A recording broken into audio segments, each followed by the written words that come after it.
Kelahiran pedang iblis bab 441 pekerjaan rumah. Pasukan kekaisaran melompat dari kapal, mendarat dengan aman di bagian pantai yang ditutupi oleh perisai perak. Kekaisaran tidak mengirim pasukan untuk menyelidiki situasi pada saat itu. Seluruh bala bantuan melompat dari kapal pada saat yang sama dan mempersiapkan diri untuk pertempuran yang akan segera terjadi. Masih ada sekitar 50 pembudidaya peringkat 3 di pihak kekaisaran. Kelompok Nuh berhasil menimbulkan kerugian besar selama pertempuran terakhir, membawa kekuatan kedua belah pihak dalam jumlah yang sama. Namun, sebagian dari kelompok Nuh telah dikirim untuk mengisi kembali barisan di pulau lain, membuat pencapaian yang diperoleh dalam pertempuran sebelumnya hampir tidak ada gunanya dari sudut pandang mereka.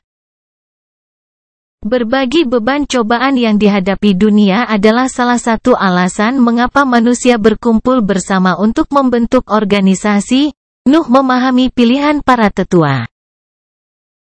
Tatapannya berhadapan dengan pantai saat pasukan kekaisaran mulai bergerak maju.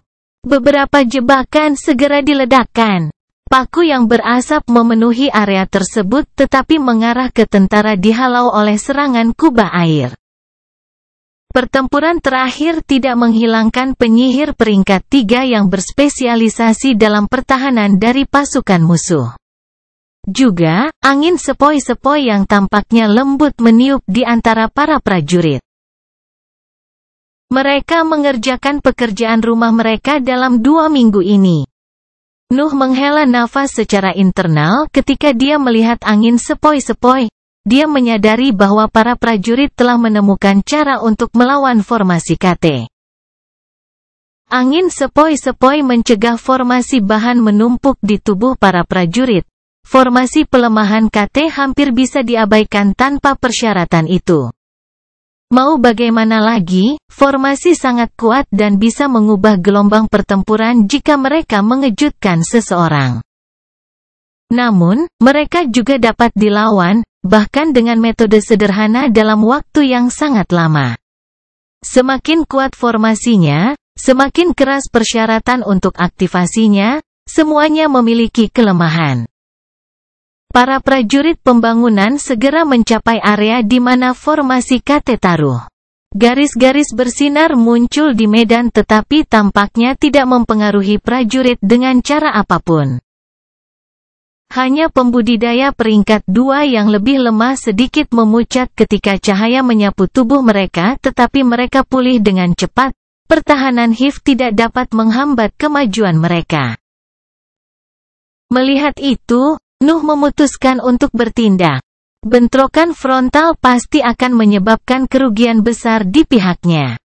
Kekaisaran dapat memilih untuk mundur untuk menahan kerugiannya tetapi kekuatan HIV tidak memiliki pilihan itu.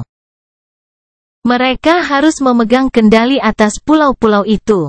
Nuh melengkung di udara di atas pasukan musuh. Mantranya hanya diperhatikan oleh pembudidaya terkuat di peringkat ketiga tetapi bahkan mereka tidak punya waktu untuk bereaksi terhadap apa yang terjadi di atas kepala mereka. Nuh keluar dari api hitam, sayap Heilong terbentang di belakang punggungnya saat mereka menahannya di udara. Dia memiliki tangan yang terulur ke arah pasukan di bawahnya, sebuah cincin hitam terlihat di tangan itu. Kemudian, banyak benda bertulis mulai muncul di depan tangannya dan jatuh menimpa pasukan. Nuh menyuntikkan breadnya di setiap item yang muncul. Yang dia gunakan adalah simpanan pribadinya dari instabilitas dan ledakan tersembunyi. Dia bahkan menggunakan yang ada di peringkat kedua yang dia simpan sejak pertempurannya di negara Odrea. Nuh akan selalu menyimpan beberapa senjata sekali pakai untuk dirinya sendiri bahkan ketika itu diperlukan untuk mempertahankan sekte tetapi, pada saat itu, dia melepaskan semua senjata yang terkumpul itu ke pasukan kekaisaran. Lebih dari 100 bola berduri dan jarum terasa dari langit. Pembudidaya peringkat 3 di tanah tidak membiarkan pemandangan itu membuat mereka takut. Mereka dengan cepat menyebarkan mantra pertahanan yang digunakan sebelumnya.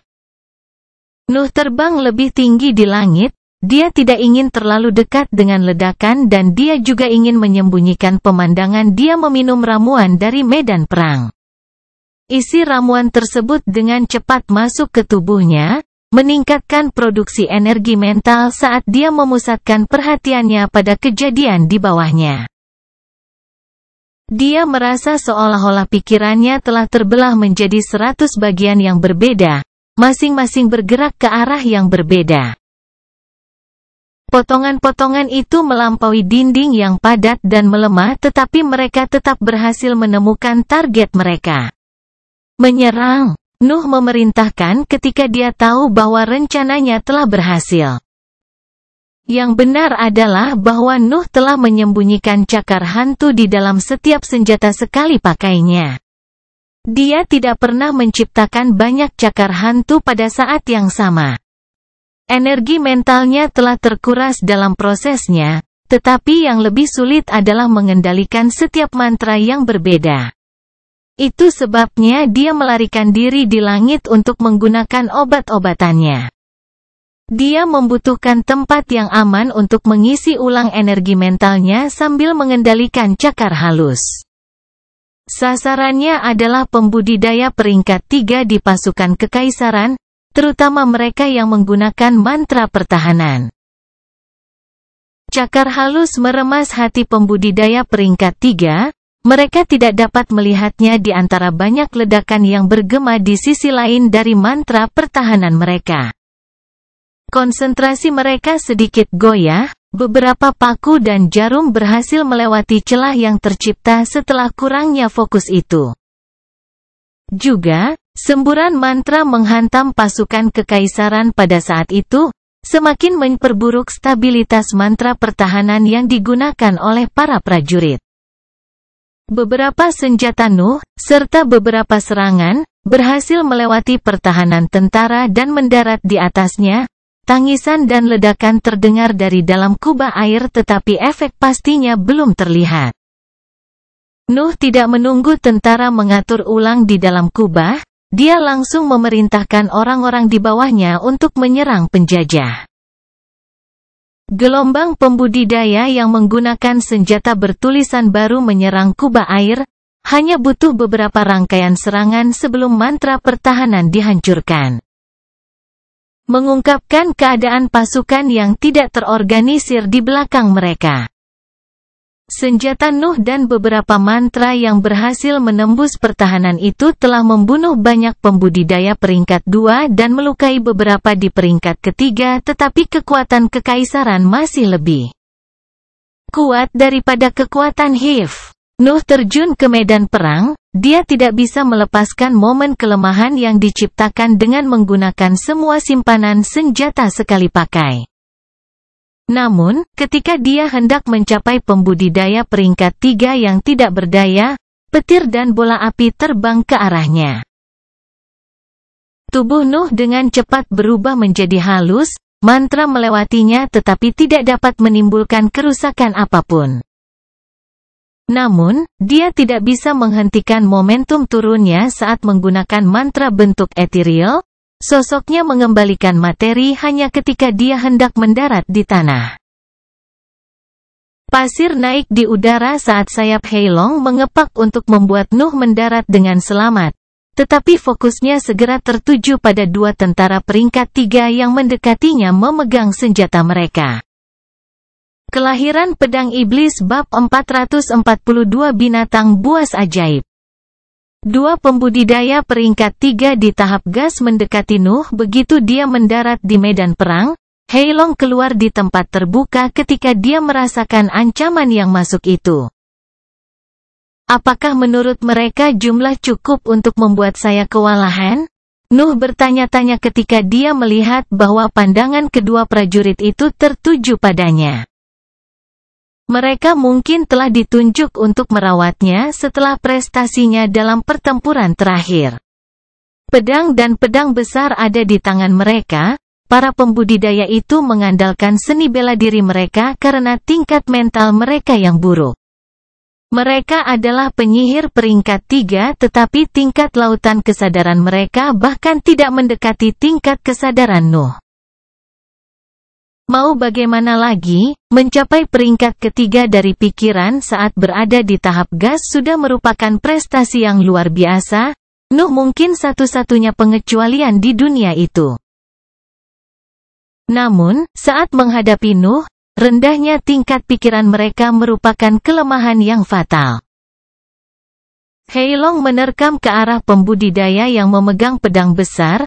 Dialah yang meluncurkan bola api. Bakatnya dapat dilawan oleh rekan darah untuk beberapa waktu.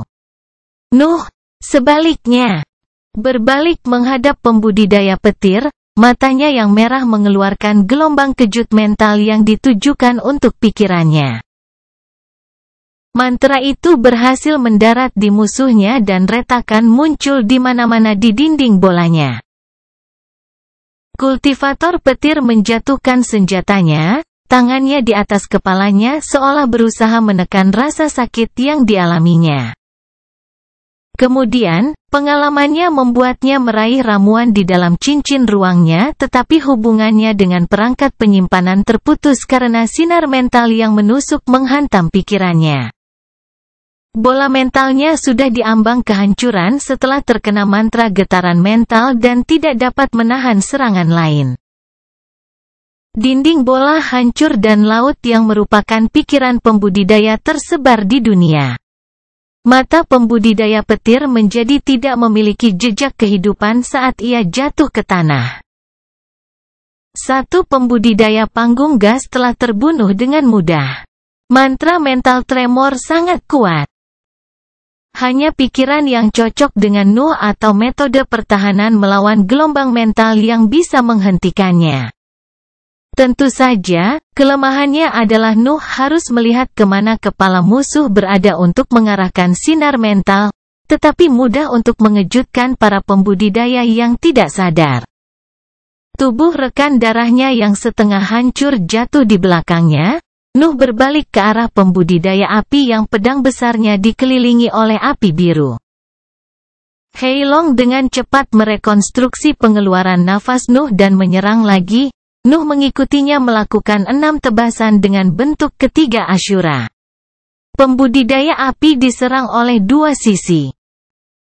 Satu memiliki naga yang tampaknya abadi yang memancarkan asap hitam korosif sementara yang lain memiliki pembudidaya peringkat 3 yang menebas dengan liar ke arahnya. Api yang dipancarkan oleh senjatanya hampir tidak mampu menangkis hitam. Asap yang mulai mengelilinginya, dia didorong mundur setelah setiap bentrokan. Senjatanya tampaknya berfungsi sebagai katalis untuk mantranya. Pembudidaya api menggunakan api biru yang mengelilingi pedang besarnya untuk membuat bola api dan anjing yang terbuat dari api. Tetapi metodenya tidak berguna melawan Nuh dan teman darahnya. Heilong melebarkan sayapnya setiap kali mantra ditujukan untuk Noah sementara dia fokus sepenuhnya untuk memaksakan kelemahan dalam pertahanan prajurit itu. Nuh bisa saja menggunakan mantranya untuk mengakhiri pertempuran itu dengan cepat. Tetapi dia lebih memilih untuk mempertahankan energi mentalnya jika ada prajurit yang lebih kuat muncul. Dia masih berada di tengah medan perang. Juga, dia benar-benar percaya diri melawan prajurit panggung gas itu. Tidak ada kemungkinan dia akan kalah dengan Heilong di sisinya, dengan pedang iblis. Dan dengan level yang lebih tinggi dari lingkup mentalnya. Bentuk ketiga Nuh memotong semua yang berhasil melewati sayap Heilong. Api biru yang membuat mantra prajurit itu sama sekali tidak dapat menyentuh Nuh karena asap hitam yang dikeluarkan oleh serangannya. Heilong kemudian menginjak kaki depannya di tubuh bagian bawah prajurit itu, menghalangi gerakannya dan menciptakan celah yang dieksploitasi oleh Nuh untuk memotong kepala prajurit itu. Kematian penyerang lainnya memberi Nuh waktu untuk menganalisis medan perang. Banyak pembudidaya peringkat 1 mati setiap detik, Hiv telah mengerahkan mereka untuk membeli lebih banyak waktu, tetapi mereka terlalu lemah untuk pertempuran di tingkat itu. Kultivator peringkat 2 di sisinya tidak jauh lebih baik, korban di antara mereka meningkat setelah setiap bentrokan. Situasi orang-orang di peringkat ketiga sama, mereka tidak mati sesering yang lebih lemah, tetapi mereka masih ditekan karena jumlah tentara kekaisaran yang lebih banyak. Nuh memutuskan sekali lagi untuk memfokuskan prajurit di peringkat kedua untuk memberikan lebih banyak tekanan pada prajurit yang lebih kuat, tetapi seorang kultivator panggung cair muncul di depannya. Sebelum dia dapat melakukan bentuk pertama, prajurit panggung cair adalah seorang wanita dari elemen tanah, baju besi berpasir tebal menutupi hampir seluruh tubuhnya, hanya menyisakan persendiannya yang terbuka. Mantra itu tampaknya tidak terlalu menghalangi gerakannya karena celah pada persendian dan energi mental yang melimpah yang terkandung dalam baju besi melawan getaran mental Noah dan cakar hantu. Dia tampaknya bersiap untuk melawan Noah.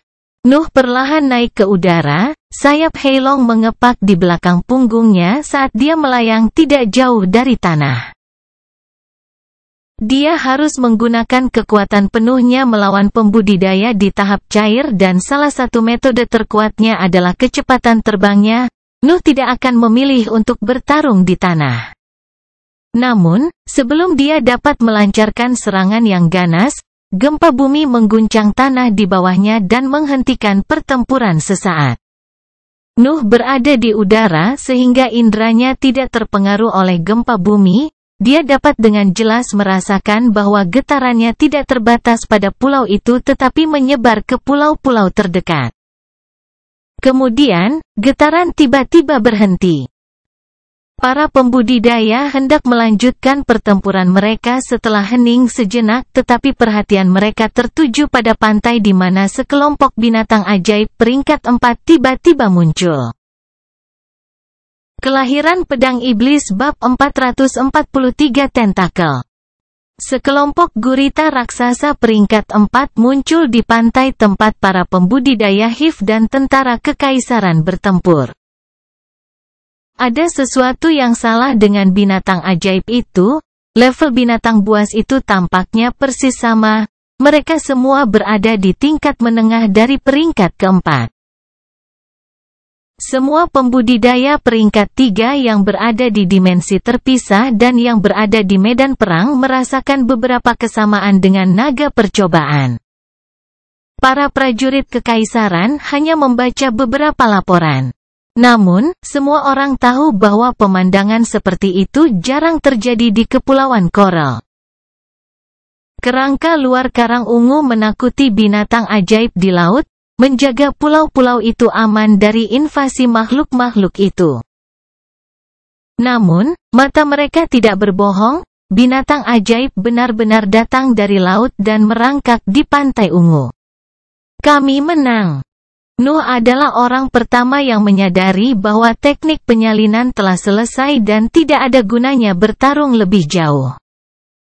Mundur ke belakang pulau. Dia segera memberi perintah dan pergi sementara pembudidaya lainnya masih sibuk membocorkan pemandangan aneh itu. Perintahnya membangunkan para pembudidaya Hiv yang mundur tanpa ragu. Beberapa dari mereka mulai mengerti apa yang terjadi dan hampir tidak bisa menahan kegembiraan yang mereka rasakan. Meskipun para prajurit-prajurit kekaisaran tidak tahu apa-apa, mereka berdiri diam di medan perang, tidak yakin apa yang harus dilakukan selanjutnya. Kawanan gurita raksasa memiliki lebih dari 30 makhluk peringkat 4 di tingkat menengah. Merawat mereka akan membutuhkan konsentrasi penuh mereka dan ilusi tidak dapat melakukannya saat berada di tanah yang dikendalikan oleh Hiv. Namun, melewati binatang ajaib yang berdiri di antara mereka dan kapal mereka, bahkan mundur pun tidak akan mudah karena mereka harus menjadi makhluk yang kuat. Adapun untuk mengejar para pembudidaya yang melarikan diri, pilihan itu hilang pada saat ragu-ragu. Para pembudidaya sarang sudah jauh, para prajurit dapat mengejar para pembudidaya peringkat 1 yang lambat, tetapi mereka tidak tertarik pada mereka. Mereka hanyalah umpan meriam. Kembali ke kapal. Pada akhirnya, prajurit yang bertanggung jawab memberi perintah itu dan pasukan yang datang dari kekaisaran memutuskan untuk mundur melalui jalan yang ditempati oleh binatang ajaib. Situasi itu sangat tidak biasa. Mereka tahu bahwa mereka akan mengalami beberapa kerugian di sepanjang jalan. Tetapi mundur dan mengatur ulang tampaknya merupakan pilihan terbaik pada saat itu.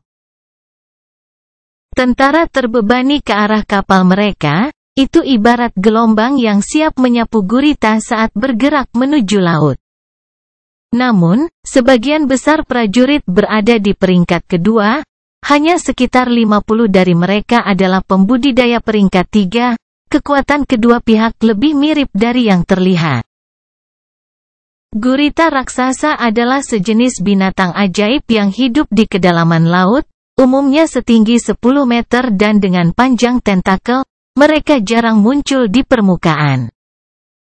Sinar matahari meskipun tidak mempengaruhi pandangan mereka, lingkungan alam mereka adalah sesuatu yang cocok dengan beberapa kualitas mereka yang lain. Mereka memiliki tubuh yang kuat yang juga sangat lembut. Kualitas itu adalah sesuatu yang membuat mereka hampir tidak terpengaruh oleh tekanan berat di kedalaman laut. Selain itu, mereka bisa berenang dengan kecepatan yang tak terduga. Kualitas itu tidak berlaku di darat. Gurita raksasa sangat lambat di tanah. Gerombolan itu baru saja melewati 3 meter ketika pasukan kekaisaran mencapai mereka. Para prajurit memfokuskan daya tembak mereka di tengah-tengah kelompok.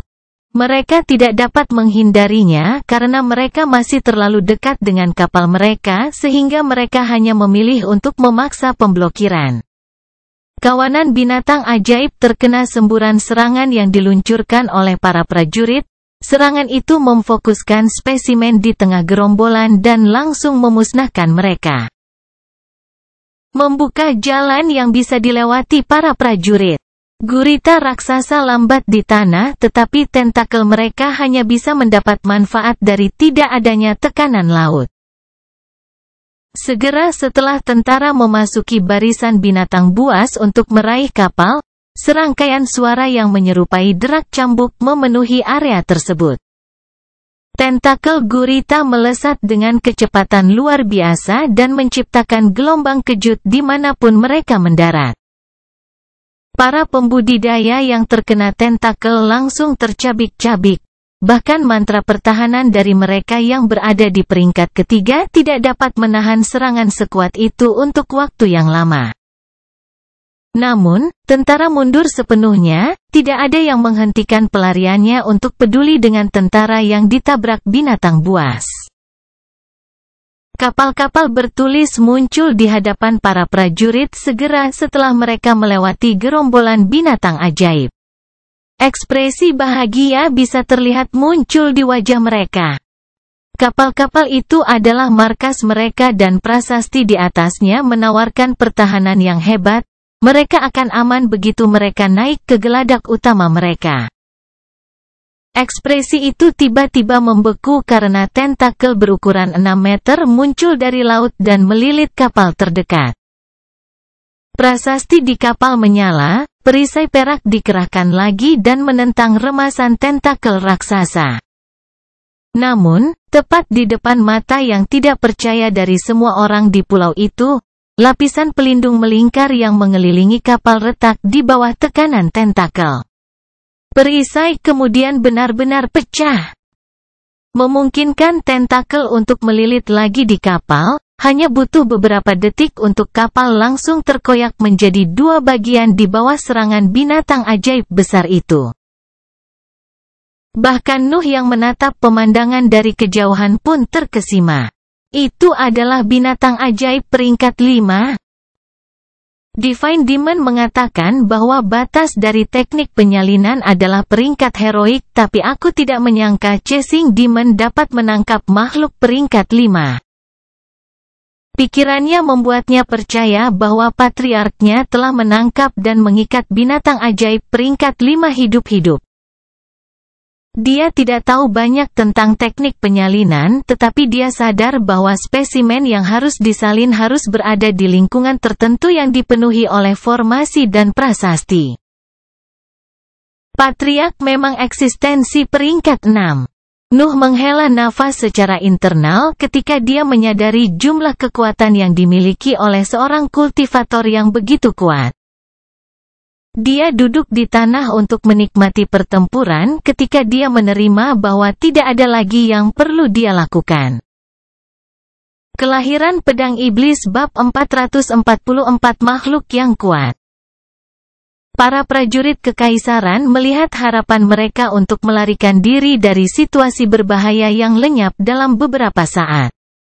Apa yang muncul di depan mereka adalah binatang ajaib peringkat 5. Bahkan kapal mereka yang kuat tidak bisa melakukan apa-apa melawan entitas itu. Sementara itu, gurita raksasa di belakang mereka mulai mengejar, tentakel mereka pecah di udara seolah-olah melayang saat mereka kembali menyerang para prajurit. Penggarap mulai mati lagi. Serangan binatang ajaib di tingkat menengah dari peringkat keempat bukanlah sesuatu yang bisa ditangani oleh pembudidaya peringkat 2 dan mereka yang berada di peringkat ketiga kompleks membela diri.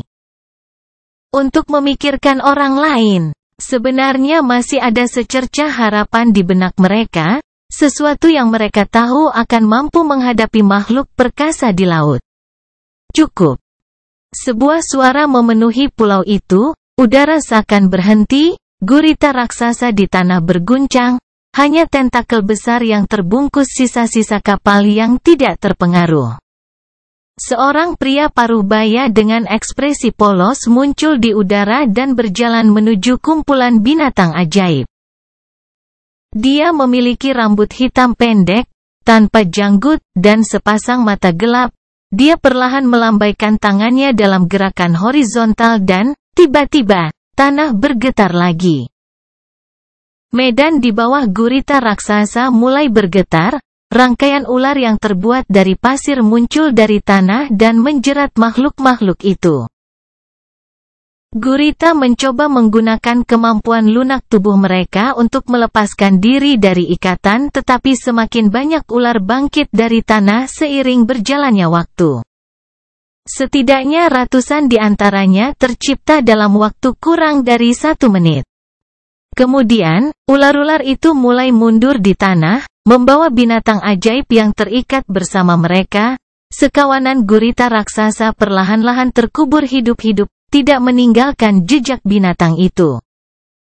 Para prajurit kekaisaran mulai bersorak sementara ekspresi tak sedap dipandang muncul di wajah para pembudidaya HIV. Hanya Nuh yang tetap tenang saat melihat seorang pembudidaya heroik mengalahkan sekelompok makhluk peringkat 4. Dia telah melihat kekuatan binatang ajaib peringkat 5 dan dia tahu bahwa bahkan seorang patriark dari keluarga bangsawan tidak dapat mengalahkannya. Dia tidak tahu secara spesifik tentang kekuatan mereka, tetapi dia yakin itu tidak akan mudah untuk mengalahkan makhluk perkasa di laut. Tentakel besar itu tampaknya tidak terganggu oleh penampilan kultivator heroik dan hanya pergi ke kapal lain, melilitnya. Ketahui tempatmu, binatang ganas. Kultivator heroik muncul di lintasan tentakel dan mengarahkan tangan untuk memblokirnya. Tentakelnya sangat besar, sepertinya tidak mungkin seseorang bisa memblokirnya. Namun, saat tangannya menyentuh anggota tubuh makhluk peringkat 5, tentakelnya berhenti.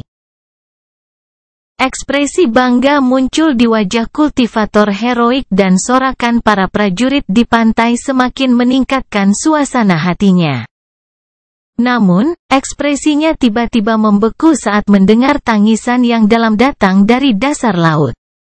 Ombak naik tidak jauh dari pantai. Sepertinya laut telah beresonansi dengan teriakan makhluk peringkat 5 dan menyampaikan amarahnya. Para prajurit mundur ketika mereka melihat ombak tinggi mencapai pantai.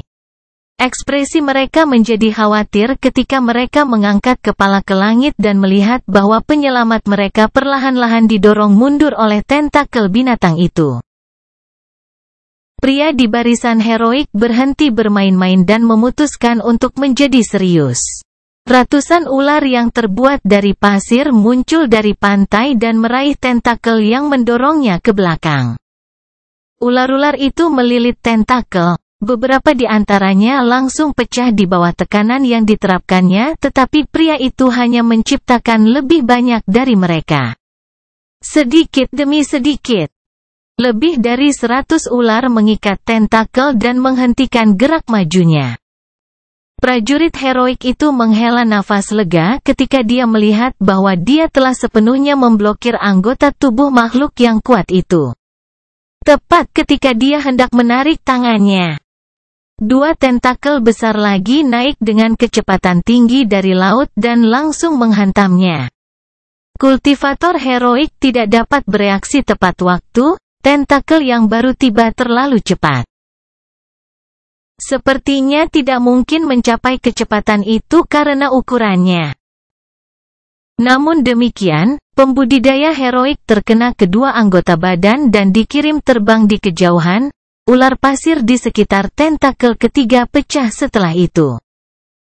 Para prajurit di pantai merasa seolah-olah kaki mereka telah kehilangan semua kekuatan mereka. Kebanyakan dari mereka jatuh tak berdaya di tanah ketika mereka melihat harapan terakhir mereka lenyap di kejauhan. Ketiga tentakel kemudian pergi untuk masing-masing kapal. Perisai perak perlahan-lahan hancur saat binatang itu memfokuskan kapal-kapal bertulisan. Seperti yang diharapkan, dia tidak cukup untuk berurusan dengan makhluk itu, dia pasti berada di peringkat keempat. Nuh dinilai dari posisinya yang aman di sisi lain pulau. Kekuatan mereka yang berada di jajaran heroik adalah misteri baginya.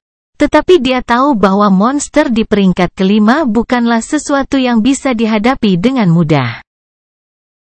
Mungkin seseorang perlu berada di puncak peringkat keempat untuk mengalahkan mereka. Tapi aku tidak begitu tahu bedanya. Alasan mengapa dia begitu fokus untuk mencoba memahami tingkat kultivasi prajurit heroik itu terkait dengan balas dendam pribadinya. Keluarga Balvan memiliki satu kultivator heroik yang dia yakini, tetapi dia masih belum mengetahui level sebenarnya. Nuh bersiap untuk membalaskan dendam ibunya, tetapi dia tidak akan melakukannya dengan mengorbankan hidupnya. Dia ingin memastikan bahwa dia dapat menangani seluruh keluarganya sebelum merencanakan penyerangan ke rumah Balvan. Kemudian, pikirannya terputus sejak sosok lain muncul di udara. Itu adalah pria lain dengan rambut abu-abu panjang dan janggut abu-abu pendek, kultivator heroik dari sebelumnya tidak sadarkan diri dalam genggamannya. Dia membiarkannya menggantung dari tangannya saat dia membawanya dengan jubahnya. Tatapannya tidak pada makhluk peringkat 5 atau prajurit di bawahnya. Dia tampak menatap suatu tempat di kejauhan dengan ekspresi tegas. Kemudian, dia berbicara dan suaranya memenuhi Nusantara. Kekaisaran siap untuk berbicara. Kelahiran Pedang Iblis bab 445 negosiasi. Serangan makhluk peringkat 5 berhenti setelah pembudidaya heroik yang baru muncul berbicara, tentakelnya menghilang di udara dalam beberapa detik. Dewan siap berbicara. Suara lain memenuhi Nusantara, itu milik seorang wanita dan sepertinya datang dari arah tempat kapal-kapal bangsa Papral berlabuh. Mereka berusaha mempertahankan pasukan, perang telah mencapai titik di mana pembudidaya manusia tidak dapat mempengaruhinya lagi. Nuh menghela nafas secara internal ketika dia menyadari apa yang sedang terjadi. Para pembudidaya di barisan heroik dari masing-masing faksi telah merasakan kekuatan mantra penyalinan dan menyatakan kesediaan mereka untuk bernegosiasi. Tidak ada gunanya menyia-nyiakan semua aset manusia mereka melawan binatang ajaib itu. Keluarga Elbaz siap berbicara. Akhirnya, bahkan pembudidaya heroik dari negara Utra menyerah untuk melawan tentakel kuat yang datang dari laut dan memutuskan untuk melakukan negosiasi. Keheningan memenuhi Nusantara. Semua pertempuran di pulau-pulau pinggiran telah lama berhenti sejak munculnya binatang ajaib. Semua pembudidaya di atasnya sedang menunggu jawaban dari makhluk kuat yang mengatur organisasi bawah tanah. Kemudian, seorang kultivator tinggi dengan tubuh kekar penuh dengan bekas luka, mata merah, dan mata coklat muncul di udara di atas medan perang. Nuh bisa mengenalinya, dia adalah iblis pengejar. Kalau begitu mari kita bicara. Senyum tipis di wajahnya saat dia menjawab para pembudidaya heroik dari faksi lain dan memberi isyarat untuk mengikutinya. 4 sosok menghilang dalam beberapa detik. Di area bawah tanah berwarna ungu, di puncak horizontal yang merupakan gunung tempat Chasing Demon berlatih, 4 pembudidaya duduk di atas meja di luar formasi di tanah. Jika ada di sana, dia akan menyadari bahwa area di sekitar gunung bawah tanah sekarang dipenuhi oleh garis bersinar dari formasi besar. Chasing Demon telah menggunakan area latihannya sebagai bagian dari inti dari teknik penyalinan. Chasing Demon duduk di satu sisi meja, dia tampak benar-benar santai saat dia menyesap lama dari cangkir di depannya, tatapan tajam dari ketiga tamunya tidak mengganggunya sama sekali. 3 tamu adalah pembudidaya heroik yang dikirim oleh 3 negara besar untuk mengawal kapal. Sebenarnya ada lebih banyak dari mereka dengan kapal tetapi hanya yang terkuat dari setiap faksi yang bergabung dalam negosiasi itu. Mereka adalah 1 pria dan 2 wanita. Ketiganya berada di peringkat kelima dan Tian, tatapan mereka mencoba menyembunyikan kekuatan Chasing Demon tetapi, yang mengejutkan mereka tidak dapat memahami levelnya. Kedua wanita dari negara Papral dan Utra tampak agak cemas tetapi pembudidaya dari kekaisaran berhasil tetap tenang. Menyadari bahwa pria di depannya yang berada di peringkat ke-6 tampaknya tidak mempengaruhinya sedikit pun. Karena ketenangan mental itulah dia menjadi orang pertama yang berbicara dan membuka negosiasi. Saya sudah memberitahu benua bahwa Kepulauan Coral memiliki keberadaan peringkat 6 yang mempertahankannya sekarang. Saya, Grey Fury, telah memberikan izin untuk menyegel kesepakatan. Kerangka sandal kesediaan menawarkan perdamaian dan keuntungan selama 500 tahun menggunakan sumber daya untuk teknik yang digunakan untuk menahan dan menggunakan binatang ajaib peringkat 5. Kata-kata diucapkan dengan bangga, dia tampak sangat yakin bahwa tawarannya akan diterima. Chasing Demon bertindak seolah-olah dia tidak berbicara dan terus meminum anggurnya sambil menatap titik samar di kejauhan. Saya juga telah memberitahu Dewan dan telah diberikan izin untuk mewakili negara kepausan dalam negosiasi ini. Dewan bersedia mengembalikan sekte pengejar setan sebagai sekte ortodoks dan membantunya dalam kendalinya atas kepulauan. Semua keuntungan yang dapat Anda peroleh terungkap lebih lanjut setelah nilai pasti dari kepulauan itu diputuskan. Wanita dari negara Papral berbicara. Dia memiliki rambut coklat panjang dan mata bersinar-bersinar. Dia tidak terlihat berusia lebih dari 40 tahun karena bahkan tidak ada kerutan yang terlihat di wajahnya yang cantik. Antea, kamu hanya manusia biasa ketika sekte iblis diusir dari benua. Jangan bicara tentang hal-hal yang tidak bisa kamu mengerti. Chasing Demon menjawab wanita dari negara Papral tanpa memandangnya. Kesabarannya dengan jelas menyatakan bahwa dia tidak tertarik dengan tawarannya.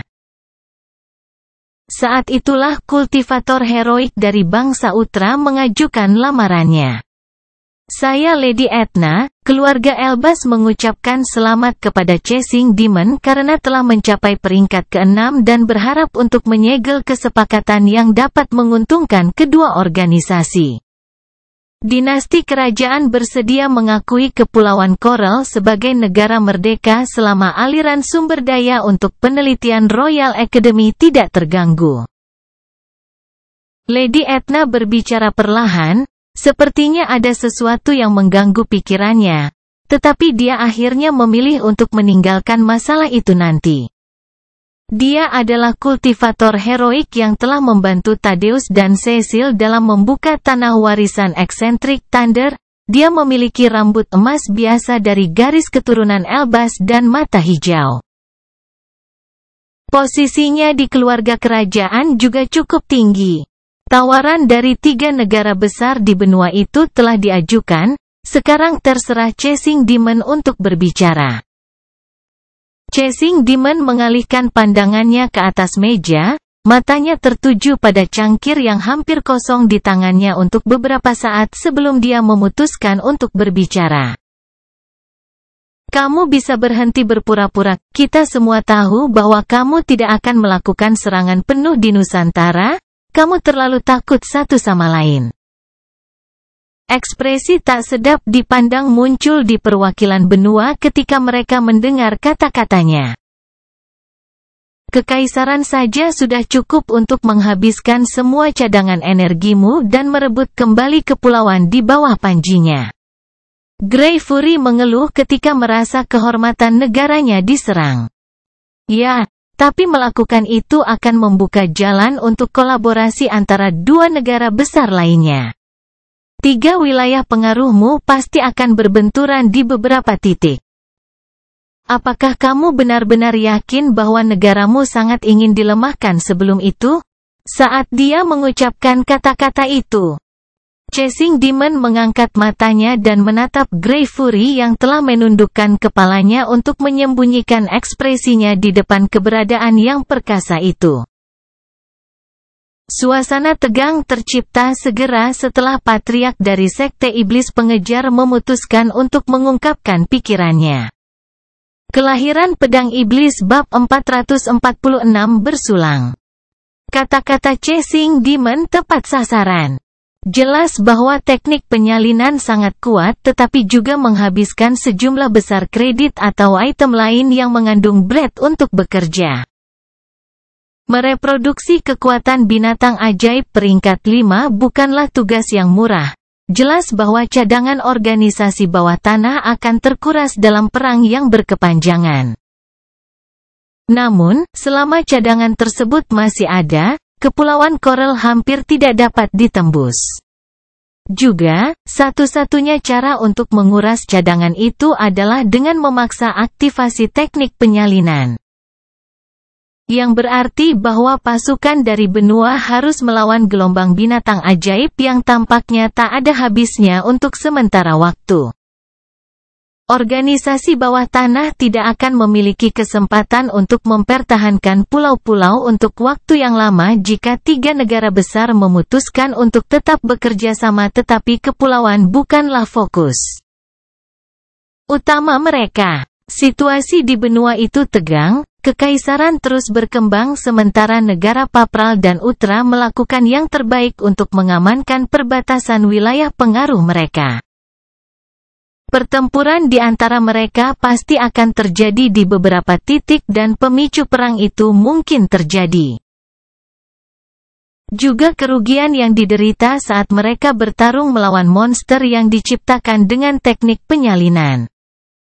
Lagi pula, Kepulauan Coral tidak seberharga keseluruhan negara besar, sumber daya yang terakumulasi dalam ribuan tahun selama domain mereka terlalu banyak untuk diabaikan.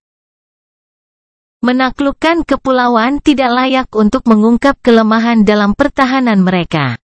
Tawaran murah hati dari sebelumnya hanyalah cara untuk menghentikan pertempuran dengan cepat dan menyelamatkan aset sebanyak mungkin tanpa kehilangan koneksi dengan pulau-pulau itu. Namun, Chasing Demon mengetahui kekuatan organisasi bawah tanah dengan sangat baik. Tanpa mempertimbangkan teknik penyalinan, aset yang harus dikorbankan oleh benua untuk merebut kembali Nusantara masih terlalu banyak. Lagi pula dia adalah eksistensi peringkat 6. Berapa banyak kultivator heroik yang akan mati di tangannya sebelum ancaman sarang akan dipadamkan? Dengan menambahkan aset heroik lainnya dan teknik penyalinan, perang untuk Nusantara menjadi tidak sebanding dengan biayanya di mata 3 negara besar di benua itu.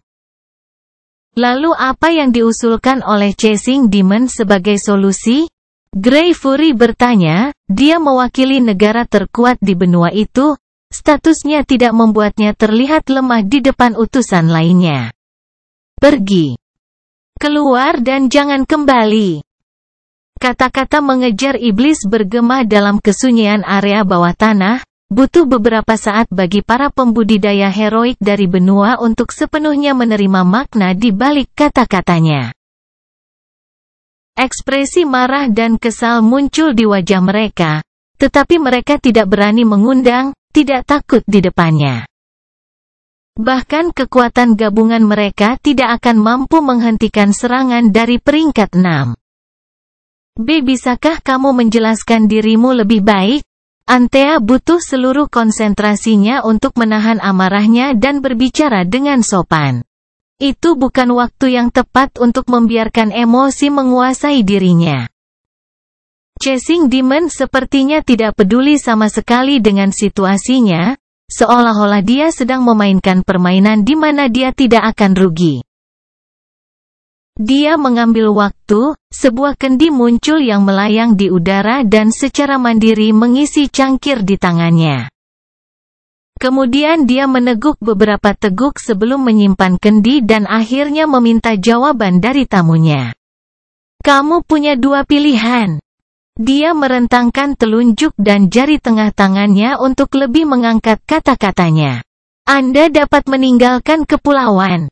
Saya dapat menjamin bahwa semua pembudidaya milik negara Anda akan dapat dengan aman meninggalkan pulau-pulau pedalaman. Saya akan menyimpan sebagian sumber daya di pulau-pulau itu dan bahkan menjadi mitra dagang Anda untuk membeli sumber daya yang berharga. Namun, Kepulauan Coral akan menjadi negara merdeka yang diperintah oleh HIV sejak saat itu. Chasing Demon menurunkan salah satu jarinya, hanya menyisakan telunjuknya yang terjerat di depan kultivator heroik lainnya. Atau kita bisa terus memojokkan. Perang akan berlanjut sampai salah satu dari kalian nasihat yang lain dan memulai pertempuran di benua. Kemudian kalian akan menahan kampanye di pulau-pulau dan fokus pada benua untuk menstabilkan situasi di sana, meninggalkan penguasaan Nusantara masih ada yang dipermasalahkan. Dia menurunkan indeksnya ketika dia selesai menjelaskan opsi-opsi itu, kemudian dia melengkapi tangannya dengan sikap ramah sebelum berbicara lagi. Pilihan ada di tanganmu, aku tahu bahwa HIV akan mempertahankan kepulauan itu, hanya masalah berapa banyak sumber daya yang akan terbuang percuma saat ini. Pidatonya berakhir, membuat ketiga pembudidaya heroik dari benua itu terdiam. Pilihan yang diberikan oleh Chasing Demon kepada mereka berada di luar dari apa yang dapat mereka putuskan, mereka harus menghubungi benua sebelum menjawab. Chasing Demon menyadari hal itu. Dia melambaikan tangannya sebagai tanda bahwa mereka bisa pergi dan menghubungi atasan mereka. Dia terus meminum anggurnya saat tamunya berdiri dan pergi ke area terpisah untuk menggunakan metode komunikasi mereka. Chasing Demon tahu bahwa begitu satu negara besar memutuskan untuk meninggalkan kepulauan itu, 2 negara lainnya akan dipaksa untuk mengikuti teladannya. Lagi pula, mereka tidak dapat menanggung biaya perang sementara salah satu musuh mereka terus bertambah. Mereka tidak dapat mengungkapkan kesalahan fatal seperti itu. Butuh hampir 1 hari penuh sebelum pertemuan berakhir. Nuh dan para pembudidaya lainnya di medan perang diam-diam menunggu perintah aset heroik mereka. Para prajurit dari benua tidak berani kembali dengan kapal mereka. Mereka dengan hati-hati menunggu di pantai, berharap tidak akan pernah melihat tentakel raksasa itu lagi.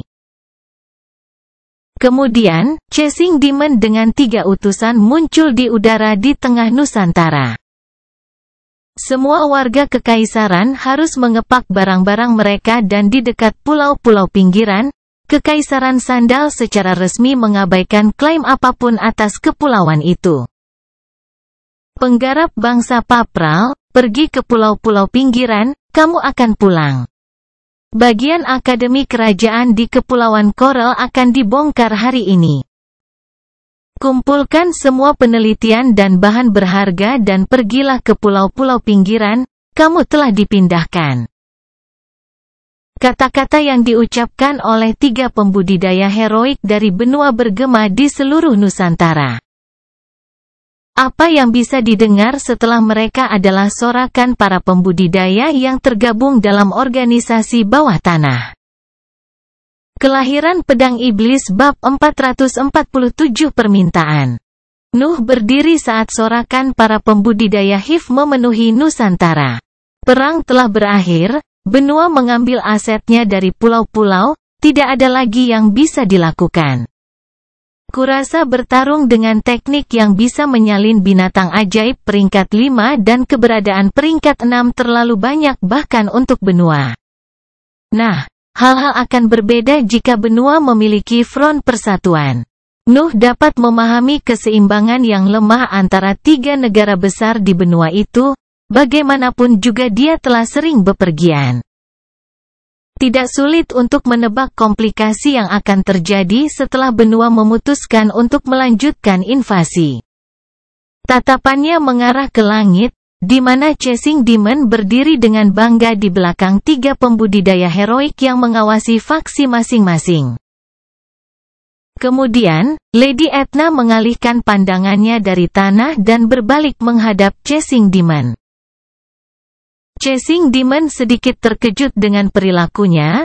Mereka telah mencapai kesepakatan mengenai perdagangan sumber daya dan area lainnya. Dia tidak berpikir akan ada aspek lain untuk didiskusikan. Iblis pengejar perkasa, keluarga Elbas ingin mendiskusikan hal lain secara pribadi. Lady Etna membungkuk dengan sopan saat dia mengeluarkan permintaan itu. Chasing Demon hanya melambaikan tangannya untuk mengisolasi daerah itu dengan Brad. 2 kultivator heroik lainnya dari jarak dekat tidak dapat mendengar atau merasakan apapun meskipun mereka dapat melihat dengan jelas. Lady Etna memutuskan untuk berbicara karena Chasing Demon sepertinya tidak mau melakukannya. Kamu harus tahu bahwa penjahat dari negara Utra termasuk di antara jajaran sektemu. Dinasti kerajaan bersedia membayar sejumlah besar dan menjanjikan hubungan damai yang tahan lama selama orang ini diserahkan kepada mereka. Tidak sulit untuk memahami identitas di balik penjahat yang dia bicarakan, bagaimanapun juga Nuh cukup terkenal. Takut. Lady Etna baru saja selesai berbicara tetapi tiba-tiba dia merasakan gelombang ketakutan menyelimuti tubuhnya. Dia tidak merasa seperti itu sejak dia mencapai peringkat ke-5 dan tidak banyak makhluk di dunia yang dapat mengancamnya, terutama mengingat posisinya sebagai bagian dari keluarga kerajaan. Dia mengangkat kepalanya hanya untuk melihat sepasang mata merah tertuju padanya, tekanan yang mereka pancarkan begitu mencekik sehingga dia merasakan udara terkuras dari paru-parunya. Apakah kamu mengancam Pangeran Iblis dari sekteku? Chasing Demon berbicara perlahan dan lembut tetapi kata-katanya menyebabkan getaran di bola Lady Etna saat mereka mencapai dia. Dia, di sisi lain, benar-benar terkejut. Noah Balvan hanya kultivator peringkat 3 di matanya, dia adalah pembuat onar dan individu yang licik, tetapi dia tidak pernah begitu menghargainya. Dia bahkan tidak akan keberatan dengan karakter sekecil itu jika dia tidak tahu tentang warisan kerajaan dan pasukan rahasia, lagi pula. Bagaimana mungkin keberadaan yang perkasa seperti dia mengganggu seorang pembudidaya manusia? Namun, menyingkirkan Nuh adalah sesuatu yang harus dilakukan sebagai bentuk jaminan. Dia terlalu ceroboh dan tidak terikat pada aturan apapun untuk dibiarkan bebas berkeliaran membawa rahasia berharga. Lady Edna berpikir untuk menggunakan perjanjian yang baru disegel untuk menangani masalah ini, tetapi dia telah meremehkan pentingnya Nuh dalam sekte pengejar iblis dan, khususnya, bagi pengejar iblis. Dia adalah alasan di balik perang itu, alasan di balik kemenangan organisasi bawah tanah.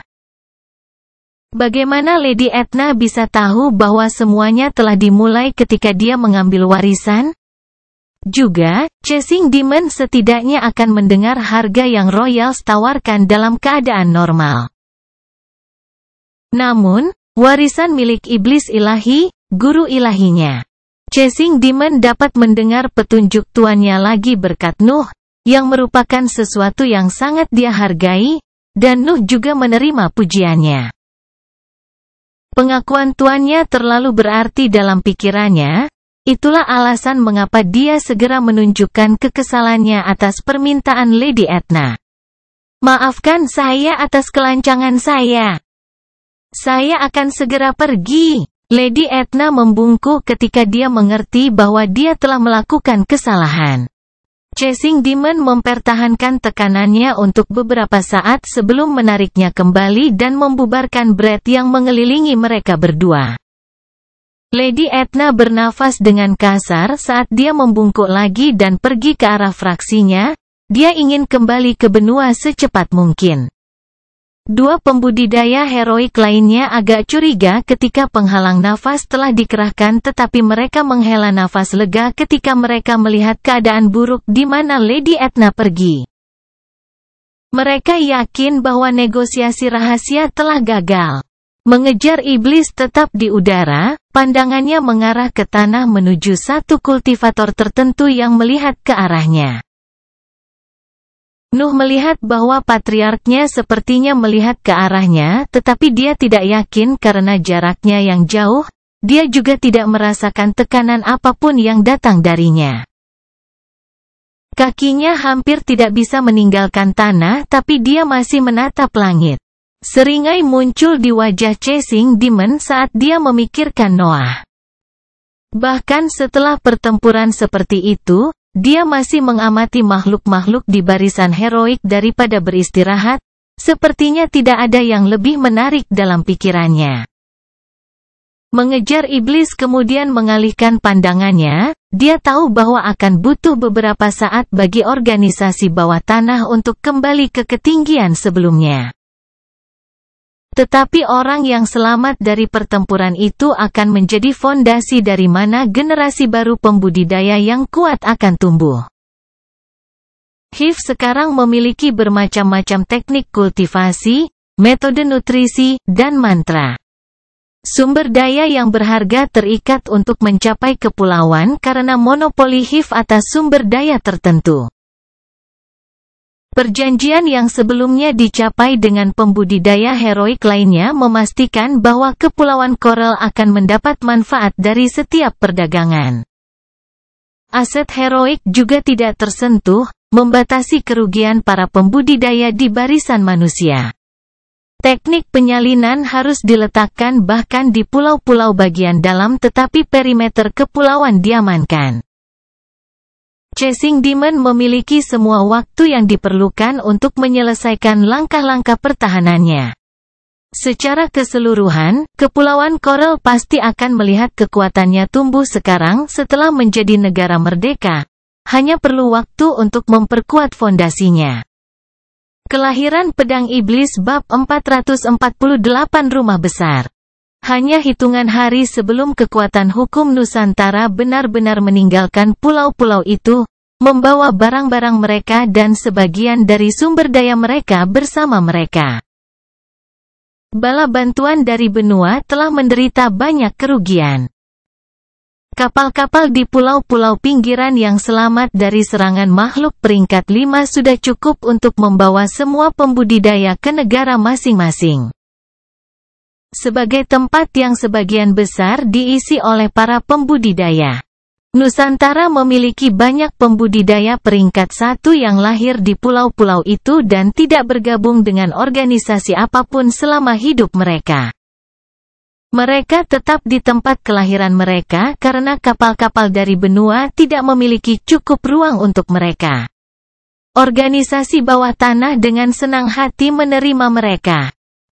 Yang paling mereka butuhkan selain waktu adalah mengisi kembali aset manusia mereka.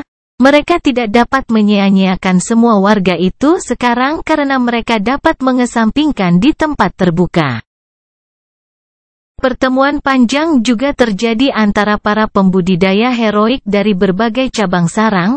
Ada kebutuhan untuk memilih sistem politik yang memuaskan semua organisasi yang tersisa di Nusantara.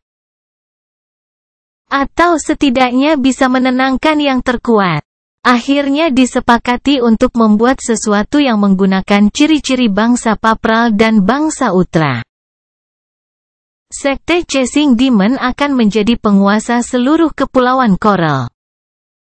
Organisasi lain bahkan tidak dapat mulai berdebat tentang hal itu karena sekte tersebut memiliki peringkat keberadaan 6 dan kontrol atas teknik penyalinan. Juga, sekte itu adalah orang yang memulai perang dan memimpin sarang menuju kemenangan, bahkan menggunakan isi warisan yang diambil oleh Nuh untuk membatasi korban. Kemenangan itu memang pantas, organisasi lain tidak bisa memperdebatkan hal itu dan dengan rela menerima sekte Chasing Demon sebagai penguasa mereka. Cabang sarang yang tersisa kemudian ditunjuk untuk aspek ekonomi tertentu di kepulauan itu.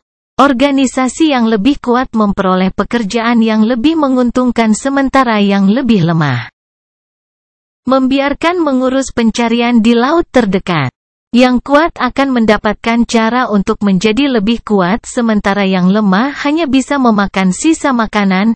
Itu adalah aturan besi dunia. Perjanjian juga disegel untuk memastikan kolaborasi cepat antara banyak cabang. Hal-hal seperti pertahanan pulau dan negosiasi dengan benua tidak bisa ditangani hanya oleh sekte Chasing Demon. Sebuah kelompok yang dibentuk oleh pembudidaya heroik terkuat dari masing-masing organisasi telah dibuat. Tujuannya mirip dengan Dewan Bangsa Papral. Kelompok tersebut harus menangani semua masalah yang menyangkut Kepulauan Coral secara keseluruhan. Juga, organisasi tidak akan dianggap lagi sebagai entitas yang terpisah tetapi akan menyatukan diri mereka di bawah nama HIV. Itu seperti Royals yang memiliki cabang keluarga mereka mengurus hal-hal yang berbeda mengenai negara tetapi tanpa garis keturunan yang menghubungkan mereka. Organisasi memiliki cita-cita dan adat istiadat yang berbeda tetapi front persatuan lebih kuat daripada banyak front yang terpisah. Benua telah menegosiasikan syarat-syarat kerugiannya dengan damai tetapi itu tidak mencegah terciptanya dendam. Kepulauan membutuhkan front yang kuat melawan musuh yang begitu kuat. Namun, hanya waktu yang pada akhirnya akan benar-benar mengubah organisasi yang berbeda itu dan menggabungkannya menjadi satu. Pengaturan itu hanyalah cara untuk meningkatkan kecepatan penggabungan. Semua orang tampak sibuk pada hari-hari itu. Baik itu berbagai disposisi HIV setelah pertemuan para kultivator heroik berakhir, peletakan teknik penyalinan di pulau dalam. Penciptaan pertahanan yang lebih baik di pulau-pulau pinggiran, perekrutan dan alokasi kultivator baru, penciptaan sebuah sistem prestasi bersama dengan misi dan hadiah. Dan relokasi beberapa fakultas penting dari tempat persembunyian yang sebelumnya digunakan selama pemerintahan organisasi hukum, setiap orang, tidak peduli pangkatnya, memiliki sesuatu untuk dilakukan. Semua orang kecuali Nuh. Dia telah mengambil warisan yang telah memberikan harapan kepada organisasi bawah tanah untuk menaklukkan Nusantara. Berbagi keuntungannya dengan sektenya, dan memimpin aset manusia di medan perang paling keras, semua itu hanya menjadi kultivator peringkat 3 di tahap gas. Kemanapun dia pergi, para pembudidaya di jajaran manusia akan melakukan busur sopan dan senyum hormat. Harus dikatakan bahwa statusnya sebagai pangeran iblis belum dihapus meskipun sekte iblis pengejar tidak ada lagi secara resmi.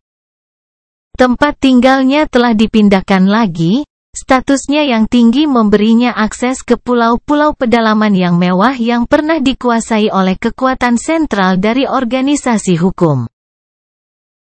Sebagian besar sumber daya yang ada di pulau-pulau itu telah dibawa kembali ke benua ketika kapal-kapal meninggalkan Nusantara, tetapi relokasi sumber daya di dalam kerangka luar Karang Ungu memungkinkan pembangunan seperempat besar yang berisi banyak fitur berguna dan milik hanya kepadanya. Nuh kebanyakan berkeliaran tanpa tujuan di pulau-pulau, mengawasi pekerjaan para pembudidaya lainnya sambil menunggu pembangunan tempat tinggalnya selesai. Kemudian, ketika konstruksi selesai, dia hanya menggunakan matriks teleportasi untuk mencapai Pulau 19, tempat tinggal barunya. Dia bermaksud untuk akhirnya mengasingkan diri dan fokus pada kultivasinya. Masalah perang telah memaksanya untuk fokus terutama pada peningkatan kecakapan pertempurannya dalam waktu sesingkat mungkin. Dia baru saja memulai eksperimen pada prosedur yang membutuhkan lebih banyak waktu. Tekanan teleportasi menghilang dan Nuh menemukan dirinya berada di sebuah pulau ungu kecil di mana sebuah rumah besar dapat dilihat di tengahnya. Mansion itu kira-kira seperempat dari mansion Balvan, tetapi, mengetahui bahwa itu adalah miliknya secara eksklusif, Nuh merasa sangat takjub.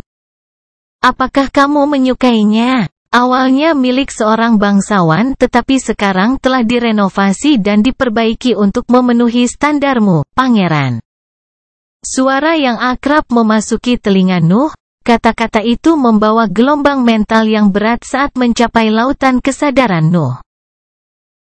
Namun, mereka tidak dapat mempengaruhi dinding bolanya. Nuh telah meningkat terlalu banyak sejak pertemuan pertama dengan pemimpin faksi pencuri. Bruce telah menunggunya di pintu keluar matriks teleportasi, senyum lebar tersungging di wajahnya saat dia membungkuk. Kelahiran Pedang Iblis bab 449 Pengasingan. Nuh menyadari banyak detail kecil tentang para pembudidaya di bawahnya, terutama yang berasal dari sekte Chasing Demon, bagaimanapun juga dia adalah Pangeran Iblis. Bruce telah menyerah untuk mencapai peringkat kepahlawanan ketika dia menemukan bahwa Sarah mungkin tidak dapat terus berkultivasi. Dia tidak ingin melihat wanita yang dicintainya meninggal karena usia tua saat dia berjuang untuk mendapatkan kekuasaan. Namun, solusi untuk kondisinya telah muncul ketika Nuh membagi ramuan yang diambil di warisan dengan sekte tersebut. Divine Demon telah meninggalkan sumber daya hingga peringkat kelima, memperbaiki dantian dari kultivator peringkat 3 mudah sekali mendapatkan akses ke salah satu obat kuat itu. Obat-obatan itu tentu saja hanya dapat dibeli melalui pencapaian poin, organisasi di bawah tanah yang sedang marah. Sekte tersebut harus memacu pembudidaya untuk mengumpulkan pahala pertempuran untuk mendapatkannya. Bruce tidak melepaskan kesempatan itu. Dia ingin menyembuhkan Sarah dan dia juga tidak mau menyerah pada barisan heroik. Dia bertarung seperti orang gila di garis pertahanan pertama melawan bangsa Papral dan berhasil mengumpulkan mulasi poin prestasi yang cukup untuk membeli obat kuratif peringkat 4. Akhirnya Sarah sembuh dan mereka bisa melanjutkan perjalanan kultivasi bersama. Hasil itu membuat Bruce merasa sangat berterima kasih kepada Noah.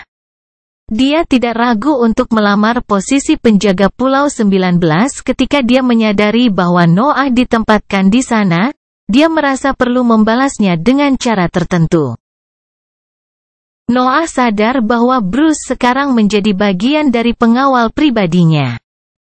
Ada beberapa bangunan kecil di sekitar mansion tempat para penjaga bisa berkultivasi dan beristirahat sehingga mereka tidak perlu tinggal di tempat Noah berada. Tunjukkan aku berkeliling. Nuh mengangguk ketika mengatakan itu, dia tidak mengerti perlunya penjaga ketika formasi penyalinan melindungi Nusantara, tetapi dia menduga bahwa tradisi semacam itu sulit untuk dilupakan. Bruce tidak terlalu sopan dan santun, tetapi dia tersenyum sepanjang tur saat dia menemani Noah di dalam kamarnya. Rumah besar itu menampilkan sebuah taman besar yang mengelilingi seluruh pusat bangunan, buah-buahan dan bunga-bunga berharga yang dapat terlihat tumbuh di sana. Aromanya berguna untuk menenangkan pikiran seorang pembudidaya. Bangunan pusat menampilkan banyak ruangan dengan tujuan berbeda. Ada ruangan yang diperkuat di mana Nuh dapat melanjutkan eksperimennya, ruangan dengan nafas kepadatan tinggi. Ruangan yang memancarkan tekanan yang berguna untuk melatih mental bola, dan banyak lainnya. Nuh tidak dapat menemukan sesuatu yang salah dengan tata letak internal mansion. Sepertinya ada area yang berguna untuk setiap kebutuhannya. Serangkaian pembudidaya peringkat 1 juga terlihat di daerah tertentu bekerja sebagai pelayan. Mereka adalah warga Nusantara yang tidak bergabung dengan faksi manapun sebelum perang dan kini terdaftar sebagai murid luar oleh HIV. Segalanya tampak begitu sempurna sehingga Nuh merasa ingin mengasingkan diri begitu dia memasuki mansion. Dia masih memiliki terlalu banyak warisan untuk diasimilasi dan dia memiliki banyak keraguan tentang jalan mana yang akan dia ambil setelah peringkat manusia. Pemotongan mengenai teknik kultivasi dan metode nutrisi tubuh yang memakan waktu lama dan tidak dapat memberikan hasil secara langsung. Juga, pusat kekuatannya perlu ditingkatkan, terutama dantiannya yang masih dalam tahap gas. Sebuah buku catatan muncul di tangannya. Nuh mengirimkan serangkaian pesan kepada Roy dan siapapun yang bertanggung jawab atas inventaris setelah organisasi di bawah tanah digabungkan. Permintaannya sederhana, dia membutuhkan potongan bread untuk bereksperimen, dia tidak menyerah pada ide untuk menciptakan teknik kultivasi dengan menempa item. Saya membutuhkan semacam inspirasi sebelum mencoba menciptakan metode yang bergizi. Saya tidak bisa begitu saja menyimpulkan, saya hanya akan membuang-buang energi mental dengan cara itu. Fokus saya sekarang harus pada pusat kekuatan dan teknik kultivasi saya tahu bahwa saya berada di jalan yang benar. Nuh telah menganalisis kemampuannya secara mendalam sebelum memilih untuk bereksperimen dengan berkat bread. Dia hampir yakin bahwa dia akan mampu menciptakan teknik kultivasi dengan eksperimen yang cukup. Adapun tubuhnya, dia hanya akan menunggu sampai pikirannya mencapai peringkat keempat. Tidak ada gunanya menghabiskan waktu dan energi mental untuk menyimpulkan dari ketiadaan. Memiliki pikiran di peringkat heroik juga akan memberinya jaminan dalam menempa item di peringkat keempat. Ivor berhasil melakukannya saat menjadi kultivator manusia. Tetapi dia tidak yakin dia bisa melakukan hal yang sama. Harus dikatakan bahwa barang semacam itu bahkan membutuhkan semacam pengujian, yang berarti bahwa ada kemungkinan dia harus memalsukan lebih banyak. Lalu, ada masalah dengan pengekangan yang diterapkan tubuh pada pertumbuhan dantian. Tubuh Nuh telah terjebak di tingkat bawah dari peringkat keempat. Ia mampu menampung seorang dantian di tingkat cair tingkat ketiga dan bahkan di tingkat padat, tetapi semacam batasan pasti akan muncul melalui bagian terakhir dari tubuhnya. Perjalanan di jajaran manusia. Aku akan memasuki masa pengasingan yang lama, aku tidak akan keluar untuk acara sosial atau semacamnya. Pastikan untuk menggangguku hanya jika itu adalah sesuatu yang tidak bisa kamu tangani sendiri. Nuh memberi perintah itu sebelum memasuki area dengan nafas kepadatan tinggi dan menyegel pintu di belakangnya. Bruce hanya mengangguk setuju ketika mendengar itu. Masalah kepulauan Coral menyebar ke seluruh benua. Tidak jarang suatu bangsa dapat lepas dari kendali 3 negara besar dan mengklaim kemerdekaannya.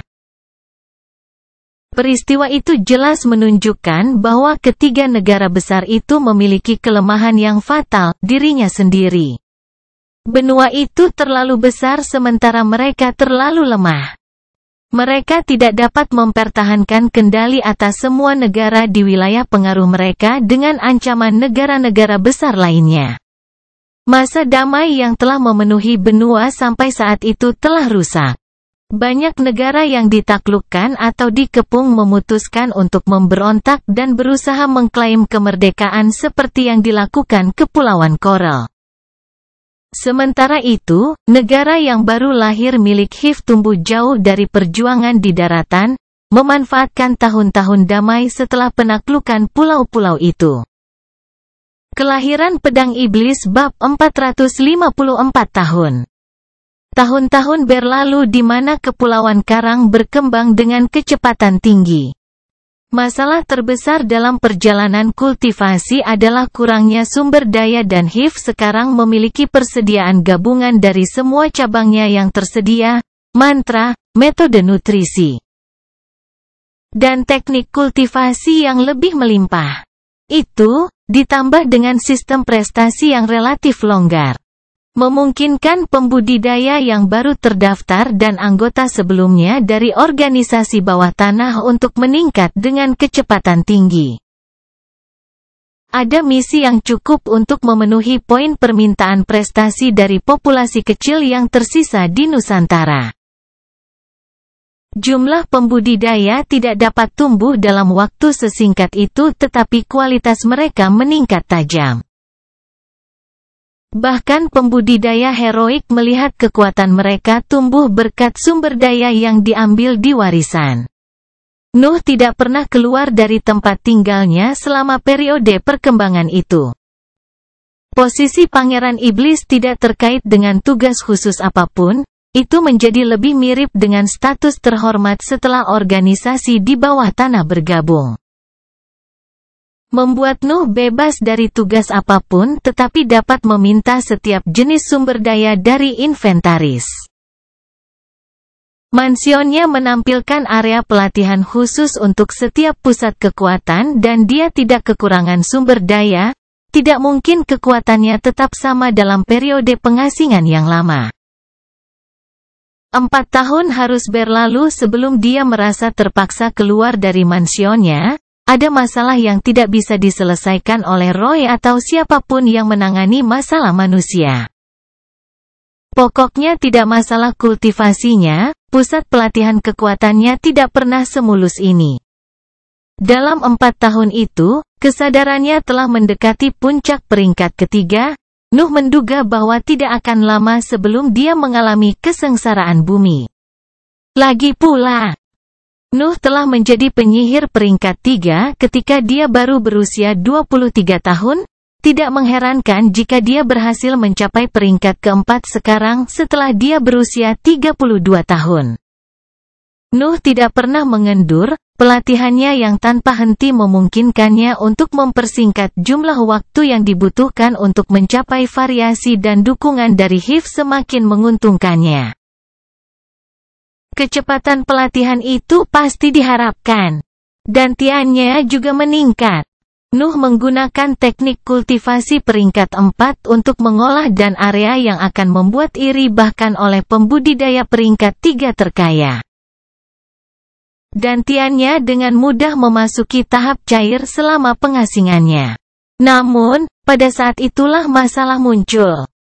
Nuh tidak ingin menggunakan teknik kultivasi peringkat 4 untuk berkultivasi hingga puncak peringkat ketiga, ia ingin menghindari penggunaannya bahkan di tahap padat.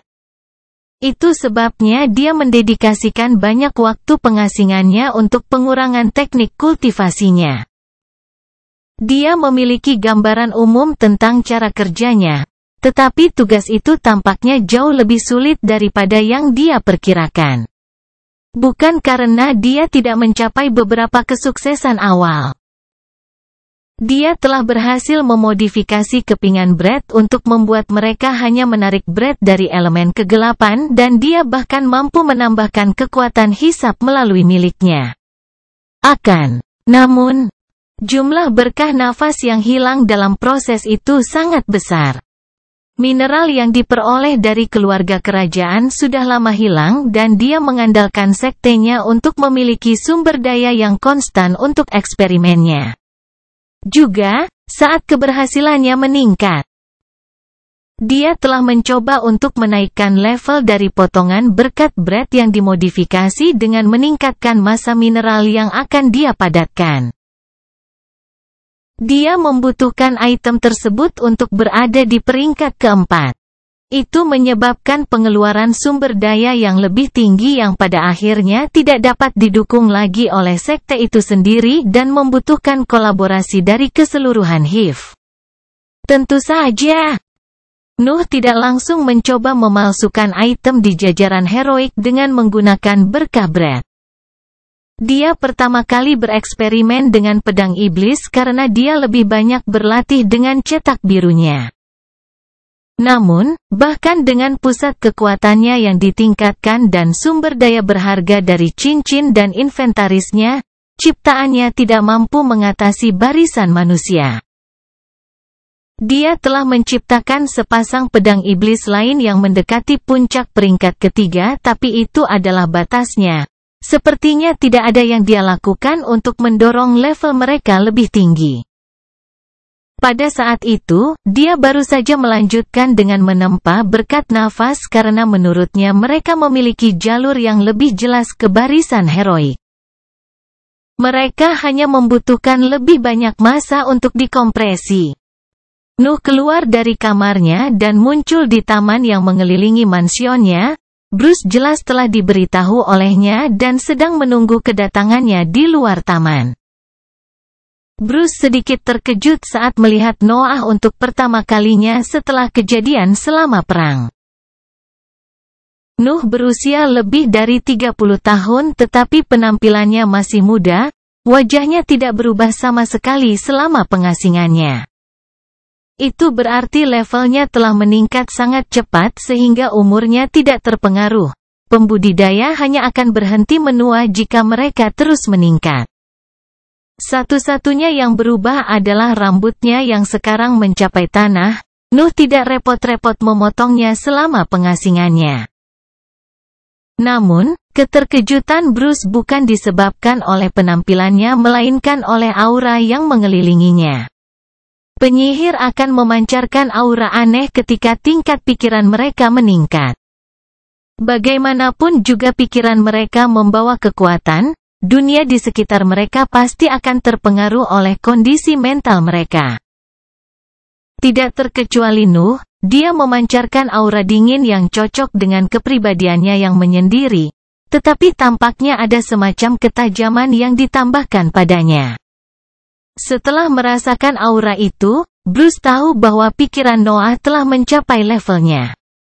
Saya telah menghentikan kultivasi saya untuk menunggu Sarah mengejar level saya tetapi ini tidak nyata.